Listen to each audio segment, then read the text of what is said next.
Guys, welcome to today's issue, Burner Brother Antiques Coffee Talk again. We're back. It's Tuesday. It's Tuesday. Well, it is Tuesday, and just like you said, it feels weird, doesn't it? It feels weird. We had a Memorial Day weekend. We lost a day. I don't know what's going to happen. I don't either. It's Tuesday. It's Tuesday. Well, he was talking about getting ready for the ephemera. It's like, it's a day early. Yeah, you're early. What are you You're getting ready early. for?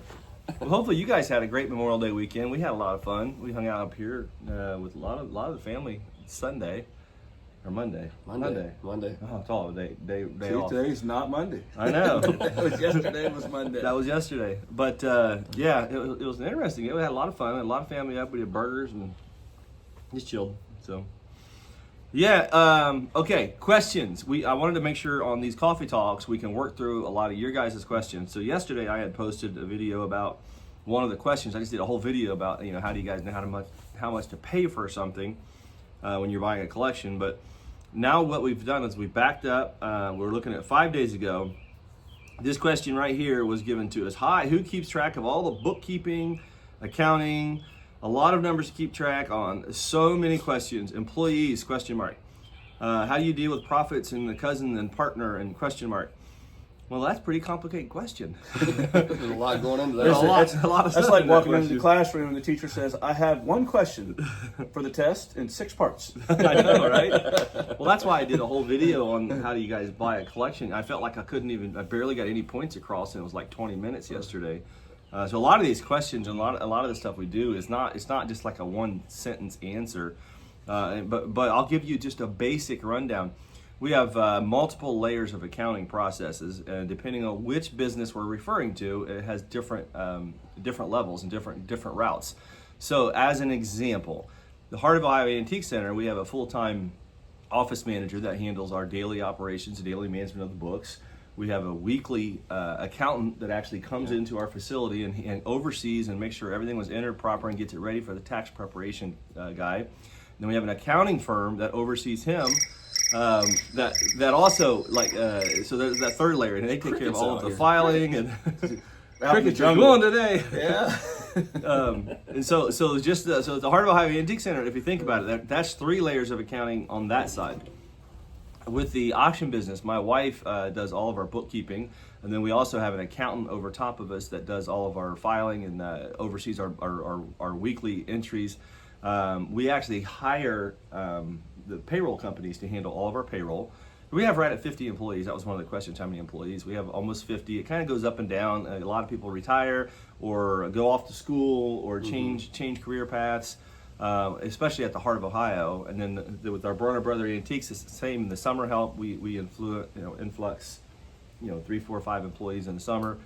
Yep. So bookkeeping, accounting is layers. It's a lot. What I have to do is make sure when I do something, I tell the right people, this is what I actually did. Can you please record it right? Yeah. That's where I make my mistakes. Like, oh shoot, dadgum, I didn't give them the right receipt or the right paperwork. So bringing in receipts, making sure that we're coordinating with them as to who bought it, where it goes, all that stuff. And Yeah. just staying on top of it. And the key is to have great people that are in charge of those things and know how to handle them. Because they make light work of things that would take me forever to do. So That is so they do true. a great job of it. Go ahead, Jimmy. But I had a question that I've taken a picture of, Jacob. I thought it just kind of struck me. It said, hey, brothers, you can answer this on the coffee talk. It said, it's a pleasure to watch you guys all getting along. Is that real? You 3 having fun, getting along is so fun. So kind to each other all the time. Tell me, is it real? Is it better now that you're older than when it was when you're younger? It's just hard to believe. I'm not used to that kind of interaction with siblings. Oh yeah, it's totally real. That's what makes it so much fun and so good and so easy and that's why we get torqued off at each other, but it's one of the things. It's like, I ain't talking to him today. It's more of a if Josh doesn't show up here on Wednesday, we'll know he's mad. You know, mad. you're like, well, he didn't You're gonna come see today. Josh on the Wednesday video. He's mad at us. We'll isn't he? show up at the Heart, and I've He'll- already got 4 hours in. They know something was up. He's out on the mower, way out back, just powering along. It's like, yeah, he had a bad night. We actually No, we do. We get along really good. And everybody has their ups and downs and stuff like that. That's common. It's normal. Forgive and forget and move on and I don't know. Try to love each other. You know. They ask if it was easier now that we're older, and I think it kind of transformed, because when we were younger, when we were really young, before we all went and did our own thing at the beginning to colleges and were apart for those years, we would come back together in the summer and had a lot of fun with each other. But all that just kind of built to who we are, because I mean, once you start your own families and you get married and you have kids, I think all of us kept a family dynamic that was important to us too. Yes. Like our relationships are important to Important. us. So, like my brothers, it's important for me to carry those relationships. And there's times you don't think about how important it is, or you separate from each other for a little while, and then when you get back around each other, it's like, man, I miss this. I miss Now being we're- around them. Or now we're fortunate enough to be able to do what we do every day. Yeah. And makes it fun. makes it fun. So the interesting thought about all of that is, when we were little, if we didn't get along, we'd just fight it out. True. When we were really little kids. Yeah, we were really little kids, and we had some. I thought I broke Josh's back one day in the living room. On the bed. We had an old had the green Ottoman. yeah. It was Had a the Come color over gray now. footstool, and it went over top, and we're big time wrestling, and we're doing all these moves. And so Josh was, he was littler than us, 8 years younger. At that age is a lot. So he's probably 4, and I'm probably 12. I was probably 13. a little bit older than that, but yeah. Probably 5 or 6. I'm 14, 15, something like that. But oh yeah, we had him up. We did the old power drive on the footstool, and that board broke inside that footstool, and it snapped in yeah. two. And He thought he broke Sound my like back. a back shatter. You talking about instant haltage? First words wasn't "Are you okay?" It was "Don't tell Dad." Those words kept us straight a lot. Yeah. They did. Oh, yeah, everyone come to a complete halt and stop. We're like wide-eyed. Was he okay? Don't tell Dad. Don't tell Dad. How are we going to explain the footstool? It just broke. Just broke. That's the way my kids are at the house anymore. I don't know how it happened. That hole in the wall, I don't know who put the Yeah. picture over it. I don't know. I remember you two knuckleheads putting a hole in the wall. Yeah, we did. We hung a picture over it. We hung a tried to picture. patch it first. Well, it wasn't a good patch. It was job. not a good It was not a patch good job. patch job. So the best thing to do is just put a picture Yeah, over it. it was a great spot. For Oh, it. yeah. Did a little decorating while Mom and Dad were gone. That's when they know we're up to something. They come Oh, back and they the do. pictures are all Comes shifted. back and we're all sitting on the couch like, oh. Oh, that's funny. So I think our dynamic, though, probably unique in a lot of situations, and I don't think I realized it anyways personally, that we had such a unique dynamic in our family until the last few years, really the last 6, 8, 10 years. We've always been pretty close. We've always had each other backs. We've always done, family gatherings are big. Like yesterday we had 40, 50 people here, and it really was just our immediate family that just came over. It was just, it wasn't even really everybody. It was just kind of, hey, we're gonna get together and do some burgers, and everybody shows up. But we've been that way our whole lives, big family, and we've always really valued that. And I think that as we've gotten older, our time together is even more special, because we're a little bit more wiser. We you know what I mean? Like we approach life a little differently. We're grandpas. Oh yeah. You guys are retired, or on your second career. It's not really retired, but Hey, second careers are so much funner than first careers. I'll tell you that. but our wives, though, this is Lightened up a interesting. little, haven't we? Oh yeah. The part of the question that says, "Do you guys really like to hang out with each other?" Or this will maybe help you understand. When we all gather, sometimes our wives would be like, "There they go again. They're over there talking." You boys always want to go sit around and talk with each other. I always like them. So you guys have said the same stories for 20 years. It's like, yeah. You know 'em. That's all good. Those are the ones we remember. In case I forgot yesterday. So yeah, it is true. We do like hanging out. It is real. I don't know. It's just we are who we are. Every once in a while, though, we'll break out a new story. and then they all like jump in. Like, I've never heard this one before. That's when you really get. Get their attention.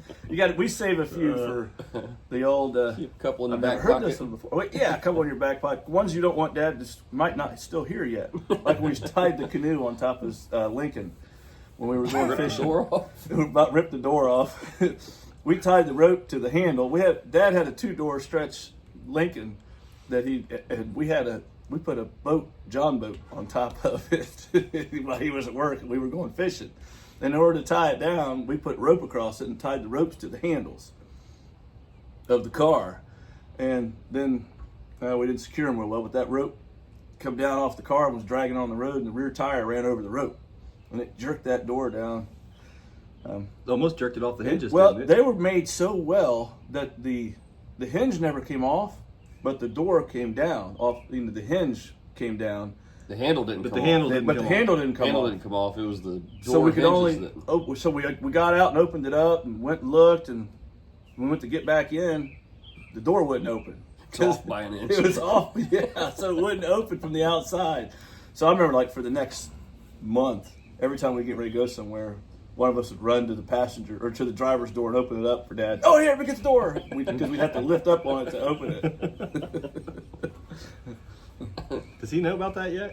You guys I might don't be in know. trouble. I think he does. I think he He does. knows now, I doesn't think he? you guys have talked about it. Someone asked when we were on the Hoarder house call, do you guys take drinks with you? Yeah, we usually do. Sometimes we don't. You don't. So a lot of the house calls we go on, we really don't know how long we're going to be there, 5 minutes or what the 5 situation's hours. going to be. Sometimes we go in a house call, and it's literally we walk in, we walk through, and it's like, well, we're not. This isn't for us. Rather, it's the wrong stuff, or we're not going to agree on price, and we're back out of there. Well, Linda gave us all bottles of water when we were on her call. That was awesome. Oh, man, wasn't that awesome? Yeah, we didn't take one there. No, we Should've. did not. Yeah, kudos to that. Yeah. That was refreshing. Yeah, it was. Talking about that trip, someone asked, when is Mamaw going to sell the Mamaw Knows stuff, and where's she going to sell them at? Someone's interested. She hasn't told us yet. I think she's going to put them at her booth at the Heart of Ohio, but she hasn't told us yet. I don't remember which candlesticks somebody asked about. That I'd have to go back and watch the video again at this point. See if I can't find some more interesting questions. Lots of people think we're funny, Jimmy. Well, I mean, that's another thing that just kind of happens. With the, Here's a good Feed off question. Each other a bit. Which one? The one is Jacob wondering why you never unload things. Oh yeah, we got a kick out of that one. And guy you are never correct. does any We're work. wondering the He same always thing. Hey, camera we and- said, "What, Jacob?" Someone finally broke it out and asked that question. Well, which isn't funny. true. What happens is, in order to get the footage, we don't have a camera crew follow us around, so Jacob's got to grab the camera and do some filming. Then when he gets done filming, he puts it down and we unload some more. Now, unfortunately, sometimes when we get to or fortunately for him, when we get to the furniture, he really likes to film that. It's a good time to film. It's a great time to film. Want to get that action shot. No, it's funny though, because I'll a lot of times I've packed trucks my whole life. I've packed semi-loads, hand packed it for years and years and years, and so I understand how to really pack pretty good. So often I'll be the one in the truck packing it up. Josh and Jimmy did this last one though. You guys did down in Kentucky, the front. You guys packed the whole front up. Well, Josh did a good job. He did most of that down there. But yeah, you want to see you want to see him really work. We go to Florida. We got 6 truckloads of stuff sitting outside, and he says, "Oh, it'll fit." And somehow It goes. he gets it in there. And, Well, and- when he starts saying, "Open that box." oh yeah, I'm like, well we "What get do rid you of mean, boxes. open the box. Yeah, open the box. Open the box. Open the box. He's putting things in crevices this big, tucking it in, and I'm like, man, it's gonna break. He said the box It takes doesn't, up too but much room. We Yeah. can't fill that full of Yeah. boxes. So we the box, start open pulling the it box. out and Especially if it's tucking it any and- kind of clothing, any kind of Oh, soft yeah. stuff, that comes right out. We've we definitely got a lot of experience in packing trucks and can make stuff fit True. that usually can't. Yeah, you learn over time, you know, and how you become an expert packer is to pack, and then every time you break something, you realize that that's out of your pocket. You know, should have packed that one different. should have done that different. You know, you put a hole in a painting, or you break a piece of Well, I glass. break or- that first trip that we went to Florida. I broke something. Looked at. He didn't talk to me for like 30 minutes. You got a good tongue lashing on that one. Hey, but we broke something Maybe at that's a the new house trick, we were at Jimmy. too. We Huh? just snap something whenever we want him to be quiet.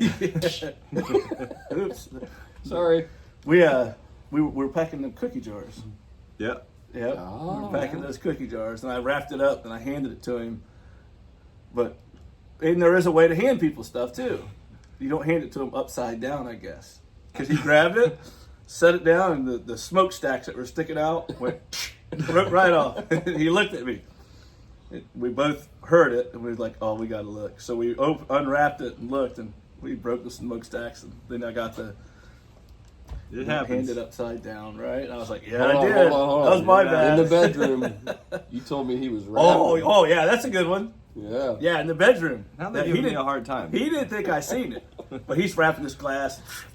And he has a green, nice piece of art glass, and he's going to put it in the box. And there's already a piece in there, and he went to shove it in there, and he hit the corner, and chink, and a piece of glass flew up about 3 feet over his shoulder. And he was talking to himself, and he goes, "Oh, that one's chipped." And I was standing over there, and I just looked, and I was like, Yeah. "It's chipped, all right." I see Pretty sure that one's chipped. go flying over your shoulder. It happens. Okay, here we go. Next question. The birds are going up on whatnot then? Question mark. Beautiful collection. Yeah, the birds that we got in Kentucky, we're actually going to sell tomorrow. Yep. Tomorrow's Wednesday. We're going to have a tomorrow Wednesday Yeah, at there's 2 gonna o'clock. be- There's a lot of them. 15 of them. 20? There's probably. Oh, I don't know if there's a we'll lot. sell them all or not, but we'll definitely sell a bunch of them or a few of them Wednesday, and then we may sell some the following week. But It's gonna be a good sale. It's gonna be a Good lot of weather, nice glassware. Yeah. I mean, some beautiful stuff in that sale. It's so here's another question: is Janet related to the rest of the family? No, Janet's not related, but we She's treat her like honorary. family. She's honorary family. Honorary yeah, member. She's- absolutely. Aren't we all family? Yeah. Well, there wasn't one question you don't even got to it yet. The one to know if I was your brother. Oh yeah. And yep, Yeah, he's my brother. I am. He's the oldest one. If you've seen the video yesterday we posted, we had a picture of all four of us. We talked with Jason a little bit. So there's four brothers here. A lot of people want to know who Joe is. That question's been on here several times last week. So let me try and explain this in a way where we can all understand it. Us three right here are brothers. Josh and I and my cousin Mike bought the Antique Center together. So we got Mike, Josh, and I. Joe is Mike's grandson. Joe and Lucas have been best friends for a long time. And Joe and Lucas both decided that they want to get into the auction business and basically eventually end up running the auction. And they'll probably ultimately end up owning the Antique Center and the auction and everything if they just keep going forward and stay with the business. And then Josh's son, Dino, is in that same path, but he's still in school. He's a freshman this year. Good. the good thing is it's kind of funny if we can live long enough to see this. This will be Dino, Lucas, and Josiah sitting here giving this company talk. We'll be sitting over on the other side We'll be throwing laughing stuff at them. Oh yeah, I'll be hackling them. What'd you break now? So yeah, that's kind of how we're all related as far as just that portion. And then Mama and Papa, are our parents, obviously, and we have our wives, and a lot of the people you'll see on the video are relatives here and there. We do have a lot of relatives that work with us and for us, not just both, kind of all around. We also have around 50 employees at the Antique Center, so just under 50. So it's just I a lot think of consider them people. extended family when they're there. I mean, Yeah. that's how you kind of get the vibe and Had the a mix. couple cousins that work out there. Yeah. Yep. Do I have Midge, Barbie's friend? I have no idea if I've got a Midge doll. Okay, here's a good one. What happens to the items that you don't sell? So that's a great question because we handle a lot of merchandise that we don't personally sell. We actually have a couple different routes we go. One of the ones that we get rid of the most stuff that we don't want to personally sell is we have another guy that owns an auction house, local, and he sells it for us. We just pack it up, box it up, and then he'll come over and load his truck and then go auction it off, and then we'll get a check from him every month or so. Yeah. Every 5-6 weeks. 5-6 weeks. And he's good about it too. He'll come down, get it. Sometimes we take it to him, depending on his schedule. Or Yeah, so if we're local, we can drop it off to them. Okay, a lot of people were asking about the still going back to the house, the Hoarder house, because that video's got a little bit of steam. I think AI probably pushes it, and I want to just explain the situation so it's more clearly. Again, had a couple of even comments saying like some things like, "I can't believe you guys are just going in there and not disrespecting the family and everything else." we have not disrespected any family. The house calls that we go on, a lot of the ones that we go on in the estate situations, this one specifically, the house was being sold. The merchandise in the house was getting liquidated within a week. We actually work with a gentleman that works in these situations with people that have moved on, moved out, a lot of hoarder situations that are actually getting help already. And we're going in, and if we don't buy it, literally the next guy comes, there's going to be one more person behind us. Neither one of us our groups buy it. It goes into dumpsters. And so we go and we try and be as fair as we can and get some money back to the owners of the, whoever owned the stuff, because the house was going to be sold and all the merchandise was going to be cleaned out, tossed in dumpsters. So a lot of those hoarder homes that we go into, and we call them hoarder homes, I know obviously there's a lot of anxiety and fear and emotions and other complexities behind someone that would hoard in those kind of levels. We're not disrespecting them. What we're trying to do is go in and show you guys real and raw footage of what we deal in and how we deal in it. So we go in with a different perspective. The family's already got help. They've already been moved out.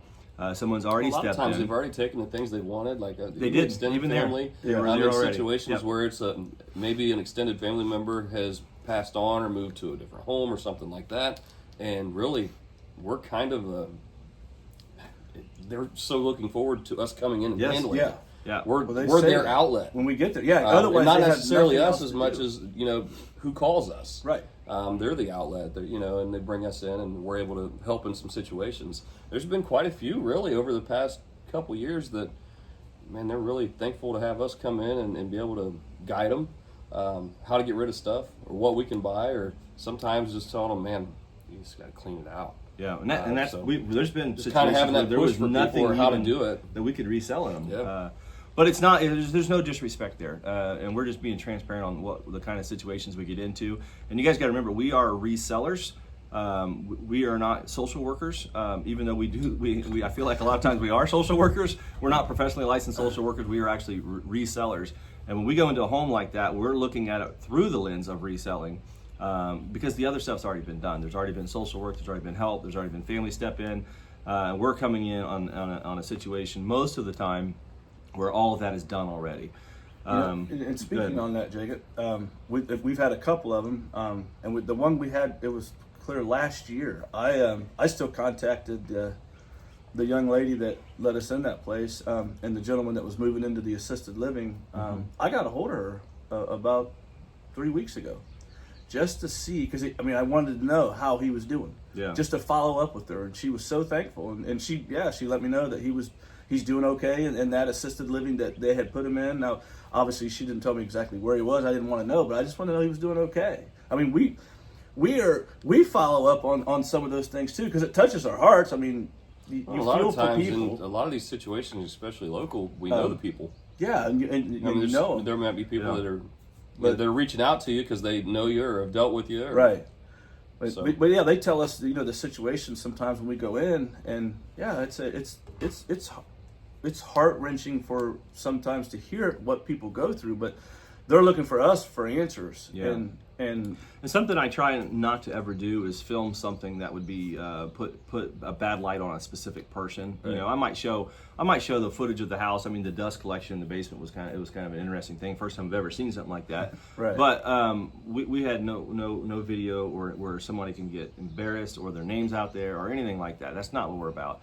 We're truly just trying to take the camera in what we get into, and you guys are seeing, like, man, these guys really.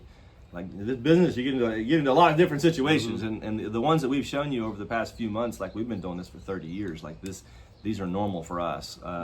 Situations like this. So, I just wanted to answer that question.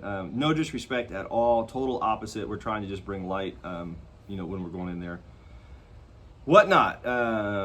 Somebody asked about. Okay, this is a big question here. Let me read this again.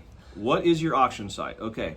So we have an auction gallery, burners.com. That is another business. It's not the Heart of Ohio Antique Center. It's Burners Auction Gallery. That website for Burners Auction Gallery is burners.com. That's BERNERS.com. We are located in Springfield, Ohio. Okay, we are located at the Heart of Ohio Antique Center. America's biggest antique center. There's a 27-acre complex, 122,000 square foot, plus additions we haven't recalculated. We have over 1,000 booths and showcases, with hundreds of thousands, if not 1 million plus items in the antique center for sale every day. We're open 362 days a year, 9:30 to 6. Let me keep reading. There's a lot of questions in this one here. This is that multi-layered question. Yeah, that's what happens, right? That's good though. I love the questions because I want people to know. I love answering questions. The Heart of Ohio Antique Center is definitely open 362 days a year. Another person asked me about L.E. Smith, and whether it's L.E. Smith or Ellie, like one word, Ellie. So L.E., L period, E period Smith, and I don't know what the L or the E stands for. I'm sure somebody on Whatnot or on this watching this will know. But they are a glass company, and they did a lot of really cool glass, and they're very popular right now. So a lot of the L.E. Smith bittersweets and things like this are what's bringing a lot of noise to the business because they're bringing so much money up right now. 20 years ago, nobody really bought and sold a lot of L.E. Smith. It wasn't really popular. Now it's extremely popular. About the bittersweets, I remember us not even taking them when Mom and Dad would be picking stuff up, and it was couldn't sell them. Yeah, it was so different. Okay, who is Jimmy to Jacob? We got that one answered. Here's another question. What do you use to polish the silver? Cloth, cream, brand? I know you sell a lot as is. I don't personally clean any silver. I used to years ago. I've tried different methods. I have someone that actually cleans some of our silver jewelry, and that's really cool that they do it. And I have to ask the process. It's been explained to me once or twice, but it's not really sunk in because I've not done it myself. So I'll look into that and try and do maybe a how-to video on a couple things like that. Questions. What else we got, Jimmy? Reading. I'm scrolling down right now. Scrolling through. Josh is laughing at me. There's a lot of questions on there. Dancing, huh? Well, we had a wedding this weekend. Dancing. They watched you dance. A lot of people found out what a chair dance was. Well, and Jacob, dancing and dapper dudes. Dancing and dapper dudes. Well, and I did that at the bride's request. Yeah. Yes, I never wouldn't try to, upstage or take over or something like that. But she was like, of course she's family. She's seen me do it before, and of course now she was like, "Can you come out here and do this?" And I was like, Josh gave me a shove. He was like, "You got to. The bride's bride asking you to. You got to do it." That's what I said. The bride asked, so you can't deny a bride on her wedding day. All right, here's another question for us. What is the average wait time for a booth or a case? Curious on the turnaround time for the Heart of Ohio. What's your... It's a complicated answer. I'll say it depends. A lot goes into it because we do have a waiting list, but sometimes people are wanting a certain size. Maybe they're wanting a double booth. Maybe they're just wanting a showcase. Maybe they're wanting in a certain building, so they'll pass on taking certain things. Or maybe it's somebody that already has booths that want to expand. Yeah, want to expand, and so all of those things are taken into consideration. On average, I would say, from what I've seen, somebody new that's coming in and putting their stuff in, it's a couple months, 2-3 months. Could be longer. It could be longer, depending on how specific. Now, showcases usually we can get into a showcase quicker if somebody's willing to start off in a showcase and then work their way into a booth. And we try to take that into account as well. So we got people that have showcases that are wanting a booth, so they kind of get that priority when a booth does become available. We've even talked about that, as if you're wanting to get a booth at the Antique Center, start with a showcase and you'll get a priority. More than likely, we try and get our vendors that have been waiting for booths that go ahead and take a showcase, get them into those booths first rather than somebody that's not been in there yet. Absolutely, and it helps, a lot of times it helps them understand like the flow and process of how everything works, and when they do get a booth, it's and if you've never had a booth or a showcase and you get into a mall, really a showcase is a little bit easier to understand how the process works. You do it for a few months. How to maintain it too. It's you all right? Oh, sneezing. Yeah. Let that thing go. Let it go. There it is. There it is. You okay? Ah, got that one out. Got it out. Might need one. Bless you. Okay, when you buy a collection like the Hoarder House recently, do you name the price or do you pull out $200 Pokemon cards and pay them for them? There's a third one. I always do it in threes. So this is interesting. Is the gentleman we worked with actually told us the price that we had to pay, we've worked with this gentleman a long time, and he knows that we have to make money, and so we went through and we loaded, and after we got done loading, he told us the price. We didn't know how much we were going to pay before we loaded, but we've done enough business knowing that he'll be a fair price, kind of depending on what we discover as we load. And so that's kind of how that one worked specifically. I say it's kind of nice dealing with people like that are setting that price for you, because then you gauge it, you got a platform to work from. Yeah. A lot of times it makes the transition a lot easier. Do I or someone in the company check our messages on Facebook? No, I don't. So Facebook, depending on which one, we've got several Facebook platforms. We've got a Burner Brother Facebook, we have a Heart of Ohio Facebook, and we have a Burner's Auction Gallery Facebook. Joe kind of takes care of a little bit. Josiah has been doing a lot of our posts on the Facebook for the Heart of Ohio channel. Right. The Burner Brother channel on Facebook, we just actually rerun these videos that you're watching now. We put them on Facebook a week later, and then we do all of our whatnot sales are broadcast live through those. We don't have enough time in a day to look at every single possible way that someone sends us messages. If you're trying to get a hold of us, email. Burner's Auction Gallery is my wife gets 100 to 200 emails a day, and that's the easiest, simplest way. There's so many different ways to message, and I don't even know all these different ways to receive a lot of times messages. they're commenting on a YouTube channel. Yeah, we try and read all the comments on YouTube. I'm pretty dedicated to reading those comments. It's a good way to let us know. Or and then every once in a while, I'll have I don't know how all these different apps work. Sometimes I'll have a message that pops up. I'm like, oh, somebody's trying to get a hold of me. I don't even know where to find it. Like it's through a business suite of whatever. You got 5 different layers to get to it. I know that sounds like a cheesy answer, but truly, if you're trying to get a hold of us about business, call the Heart of Ohio Antique Center, leave a message that way, email the Heart of Ohio Antique Center, or call or email Burner's Auction Gallery. Those are kind of the mesh of old school and new school, aren't we? We're kind of bringing this together for us. Yeah. We still get a little bit of all of it. The neat thing about it is like people wonder how busy we actually are. When we get done with this, what we're doing now, we're off to the races and we're out to the Heart. Yeah. It's going to be a long day. It's going to be a long day. There's a lot to do. And we're a day behind this week. Well, yeah, and it's we are, and it'll be like you said, it'll be daylight to dark, getting stuff done. Yeah, there's a lot. It's constant, and sometimes it's so constant that you got to remind yourself, hey, it's time to stop. It's time to well, take a little break. When I get the phone call, it says, "Are you coming home tonight?" Look down, you're like, it's time to stop. It's 7 o'clock. It's 7. Someone says, would you consider an eBay store? The Heart of Ohio actually has an eBay store. We don't use it currently. It's got a massive following over time they had built, but they had stopped using it before we bought the Antique Center. There's a possibility that we start that back up. Currently, we are experimenting with the Whatnot platform, and so that's kind of been an interesting thing for us. And we've got some other goals that we have to get done this year before we have a lot of extra time to do other things. Someone asked this question: what do you do with the past items? We don't pass a whole lot in our auction. We sell almost everything because we start everything at $1. There's very, very few things that somebody's not willing to pay $1 for. When that does happen, I just send them off. We get rid of it. There's no reason to hold on to it. So we'll send it to the other auction we were talking about in a box full. I don't like to resell anything. We do resell items. Most of the time it's because the people that were bidding never followed through with payment. Payment or accidental bid. Accidental bid or payment, stuff like that. Yeah, that happened last week. We had an accidental bid. We sold a $5,000 bag of jewelry. Yeah. That was funny. Immediately, panic streak. Please cancel. Oh, yeah. Well, we did stop the sale and congratulate them. I felt bad for them. Oh, I felt terrible because you know how that thing is. The credit card. It went through. Payment went through immediately. Payment, they were like, "Oh my gosh!" Payment went right through, and it's like, okay, we're moving on.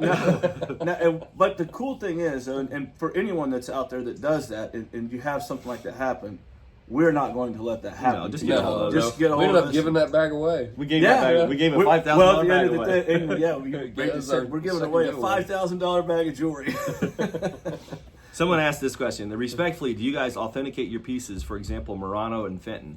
Fenton is, for the most part, I don't call something Fenton unless it's marked. Even if I know it's Fenton, I try not to say something is something that I don't know. when I'm selling Murano, if it's something I'm pretty confident in, I might say that it's Murano. If it's marked, I'll definitely say it's Murano. Or I might say, hey, this looks like Murano. If we're selling on the whatnot shows are really good because you can just literally pick this thing up, say, hey, this thing's a whatever phone. It looks like an Apple phone. I think it's an Apple phone. Yeah, there's a mark that says it's Apple, but here's what it is. So it's an easy way to sell. Burners.com, our catalog, a little bit more complicated because we're giving an actual description written in writing that gets published in a catalog. My wife does all You that. guys do a nice job, though, supplying a lot of photos, too. The photos. Any markings that are on it, their photos. Yep. Yeah. A lot of people dig in and do their own research on things too, like that. When you have Well, and the there's photos so many ahead of time. experts in these fields that when they see things, they know it. Oh, yeah. And it's I mean, people know. It's like people that deal in antiques are kind of like people that deal in aluminum cans when you go recycle them. They know aluminum cans. When they see an aluminum, it's aluminum. Well, what's interesting is selling the way we do. We are not experts in any one category, but we have a general knowledge about massive amounts of volume. What we try and do is bring that general knowledge and the item forth, and let the people that are the experts on it be the ones that tell us what it is and things like that. Especially in the auction gallery, like I don't need to know, exact age of a samurai sword or an exact age of a whatever. What I need to be able to do is give good photos, good description, Bring it to the light. let people that know find it, and that's what we're really good at, is finding an item and getting it in front of someone that would recognize it. I think that helps our business a lot. Last question I have on here from last week is, are you guys going to sell on knickknacks? Currently, we have no plan to sell on knickknacks. There's only so many things you can do in a day. And I feel like we're kind of there. Pushing the limits. We're pushing the limits. That could change though. There are multiple platforms to sell. There's other ones that are coming up. There's going to be some more platforms where you can do live selling. I'm not sure where we'll go to or how we'll evolve. Currently, we're doing the whatnot shows. They're pretty fun for us. They're easy. We're enjoying it, and hopefully, we're bringing good. I like the whatnots because it's entertainment value as far as also getting good pieces. It's fun. Yeah, it's a lot of fun. The Knickknacks channel though is a great channel. Jocelyn started that channel, and when she started that channel, I asked her, hey, how should I sell? When she encouraged me to start selling on platforms, and she told me, she said, Jacob, you need to sell on the Whatnot channel for now. Would be better suited for what you're doing. And one day she might say, hey, Jacob, you need to sell on the Knickknacks channel now, and we'll explore that more. But for now, this is where we are. What we're doing, we're on burners.com. That is invaluable, and that is also high bid. So there's two platforms, and they also own some others, like Auction Zip is part of that grouping, and some other platforms. So our catalogs, our weekly catalogs of 1,000 items, are posted in all of those formats. And then we're doing all of the pop-up sales and scheduled sales on Whatnot, and you guys are watching those. And then we own the Heart of a Highway Antique Center, where there's 122,000 square foot of antiques for sale. Pretty good window to sell stuff between those different categories. And we also send some stuff out, wholesale some things to a couple of our vendors to get them some merchandise if they need it. That's kind of where we're at right now. Yeah, weekly, when you see us buying things, you're going to see those items on all three of those platforms. All three of them. Yep. We put stuff straight into the mall that never goes to an auction platform, and then vice versa. We put things straight out to the I used to get nervous about where are we getting the next thing from. I mean, where's volume wise, how are we going to keep that train going? And it's an endless train. Somehow it keeps It keeps going. going. Well, going down the tracks. It keeps going. Yeah. You think about it though, we have we've worked really hard for 40 years developing a network of vendors that we buy from, dealers that we work with. The Antique Center's got its massive footprint. We get phone calls every day there, people want to sell us stuff. We have walk-ins that come in. The auction company, literally we get so many emails and calls to sell us stuff every day. And on top of our networks of people we work with, so which is much appreciated. I'm not taking it lightly. We are so thankful No. to be in the situation we're in for that. A lot of folks have a hard time finding merchandise. That's fortunately for us, we don't have a hard time finding it. We have a hard time getting it moved fast enough. Right. A lot of times we have a hard time not buying it. That is we true. seem to buy a lot. Well, like this week though, we had I But feel it's like fun, we it's had good. 8 days in the week. We need 8 days in every week. Yeah. I wish they could stretch the Stretch week the so week we have out. more time. I don't know, guys. Listen, we're just out here trying to make a living, buying and selling, operating Heart of Ohio, Bernard's Auction, Bernard Brother Antiques, whatnots, and everything else in between. Yard sales to wherever. People got their thing. Hopefully this was entertaining, but also educational for you guys on answering some of these questions back. And we greatly appreciate you all for continuing to watch, like, subscribe. But please make a lot of comments. We'd love to answer more questions next week on Coffee Talk. But for today, we're going to wrap it up, and we'll see you tomorrow.